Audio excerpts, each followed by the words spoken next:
ఇందుకూరుపేట మండలం జేజీపేట గ్రామంలో NSS unit Tirupati college విద్యార్థులు జాతీయ సేవా పథకం ప్రత్యేక గ్రామీణ వ్యవసాయ అనుభవ కార్యక్రమం రైతు సదస్సు నిర్వహించారు.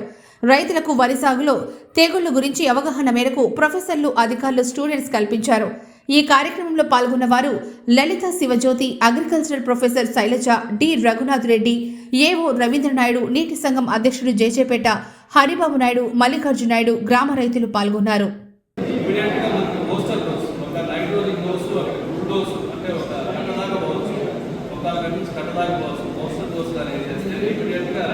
ప్లాంట్ రెజ్యూనేట్ అయ్యి మళ్ళీ నిలదగిన కెపాసిటీ పెరుగుతుంది. పెరిగి మనకి ఈ